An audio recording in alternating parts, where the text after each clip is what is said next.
Hello everyone, আমার আরেকটি নতুন ভিডিওতে তোমাদের সবাইকে ওয়েলকাম জানাই। আজকে সকালবেলা ঘুম থেকে উঠেই আমার নিজের কাজ শুরু করে দিলাম। সেরকম আমার কোনো কাজ থাকে না বলতে পারো, কিন্তু আমাকে উপরের ঘরটাকে ভালো করে ঝাড়ু দিতে হয় আর রুমটাকে পরিষ্কার রাখতে হয়। তো প্রথমেই আমি বিছনাটাকে ভালো করে গুছিয়ে নিলাম। আর কয়েকদিন থেকেই আমি রেগুলারই ব্লগ দিতে পারছিলাম না, এবার থেকে ঠিক করেছি আমি প্রতিদিন ভিডিও দেওয়ার চেষ্টা করব। আর বাচ্চাদের বাড়িতে কোনো কিছুই ঠিক থাকে না, তেমনই এই ড্রেসিং টেবিলের অবস্থাটা দেখো।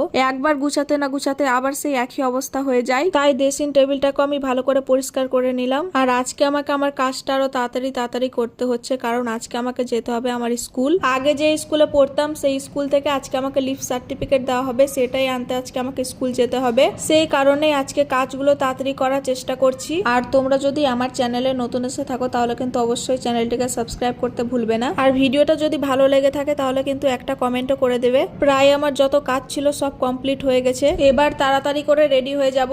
স্কুলের মধ্যে যতটা ভিডিও করা যায় সবটাই আমি তোমাদের সঙ্গে শেয়ার করব। আর এইদিকে দেখো আমি বেরিয়ে পড়েছি। আর আজকে এত বৃষ্টি হচ্ছে যে বলার কথা না। এখনকার দিনে যখন তখন বৃষ্টি চলে আসছে, আর স্কুলের মধ্যে ভিডিও করা অ্যালাউ ছিল না, তাই জন্য আমি ভিডিওটা করতে পারিনি। যতটা পেরেছি তোমাদের সঙ্গে শেয়ার করার চেষ্টা করেছি। আর এইদিকে দেখো বৃষ্টির জন্য কত জল জমে গেছে। আর টেলারের কাছে ড্রেস দেওয়া ছিল, সেইগুলোও নিয়ে নিলাম। এখন বাড়ি এসে দোকানে যাচ্ছি থামস আপ নেওয়ার জন্য, কিন্তু থামস আপ না পেয়ে আমাকে ক্যাম্পা আনতে হলো। আর এইদিকে ক্যাম্পাটাকে তার জায়গায় রেখেও দিলাম। তারপর তাড়াতাড়ি স্নান করে এসে আমি এখানে ঝটপট খেতেও বসে পড়লাম। আজকে খাবারের মধ্যে স্পেশাল রান্না হচ্ছে বিরিয়ানি। আর বিরিয়ানির সঙ্গে যদি থামস আপ না হয় তাহলে কিন্তু মানাই না। তো থামস আপ তো পাইনি, তো আমাকে ক্যাম্পা নিয়ে বসতে হলো। খাবার খাওয়া হতে না হতেই এখানে আমার টিউশন যাওয়ার সময় হয়ে গেল। টিউশন যাওয়ার সময় বেলকুনির দরজায় এখানে আমাকে কাপড় দিয়ে ভালো করে ঘেরতে হলো, কারণ খুব বেশি ঝড় বৃষ্টি হলে বাড়িতে জল ঢুকে যায়। আর এখানে দেখো আমি টিউশন চলে এসেছি। আর টিউশন এসে এত বৃষ্টি যে বলার কথা না। তো আজকের ভিডিওটা এত দূর কেমন লাগলো অবশ্যই জানাবে।